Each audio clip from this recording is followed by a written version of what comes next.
Assalamualaikum warahmatullahi wabarakatuh. Bagaimana kabarnya para pemirsa sekalian? Senang sekali kita bisa bertemu kembali pada edisi dakwah melalui channel Lokomotif Project. Baik, untuk kajian kita pada kesempatan ini adalah tentang komitmen muslim terhadap muslim. Sebagai seorang muslim, kita punya tanggung jawab terhadap apa saja tanggung jawab kita itu. Minimal ada 5. Pertama, kita harus mengimani Islam. Kita harus yakin bahwa Islamlah yang akan menyelamatkan kita. Artinya kalau tidak dengan Islam, kita tidak akan selamat. Karena Islamlah agama yang diridhoi oleh Allah Subhanahu wa taala. Inna dina indallahil Islam. Kita tahu bahwa di negeri yang kita cintai ini cukup banyak agama dan semuanya dilindungi oleh undang-undang.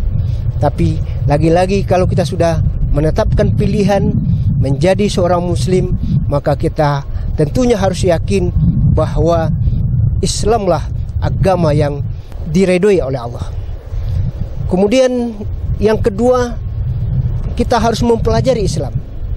Tidak mungkin seorang tadi akan beramal dengan tepat dan benar kalau mereka tidak belajar Islam. Pertanyaannya sekarang, sudah berapa waktu, masa yang kita pergunakan untuk mendalami ajaran Islam itu? Tamat pendidikan dasar saja paling tidak ada 9 tahun. Apalagi kalau sudah sekolah menengah, tambah lagi 3 tahun. Perguruan tinggi, S1, S2, S3, bertahun-tahun waktu yang kita pergunakan. Sekian referensi yang harus kita kuasai. Sekarang untuk menjadi sebagai seorang muslim yang baik, sudah berapa pula waktu yang kita habiskan?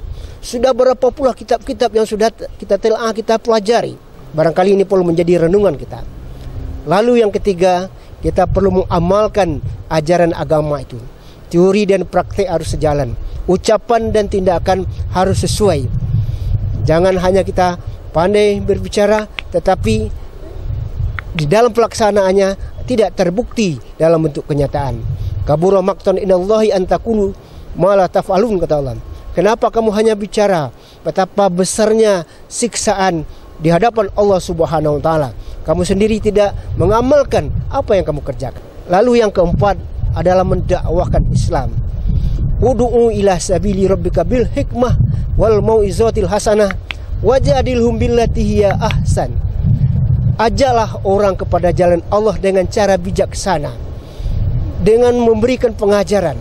Kalau perlu berdialog, berdiskusi dengan cara-cara yang baik. Dakwah itu tidak memukul, tetapi merangkul orang ke jalan Allah. Sampaikan yang benar itu sekalipun pahit, tapi cara menyampaikannya cara yang komunikatif. Kemudian yang tidak kalah pentingnya, tentu kita harus memperjuangkan Islam. Ketika ada upaya-upaya orang untuk menghancurkan, untuk mendiskreditkan, untuk memadamkan cahaya Islam, maka kita harus berjuang untuk menegakkan Islam. Atau wajahidu fi sabilillahi haqqan jihadi. Berjuanglah kepada Allah dengan sebenar-benar berjuang.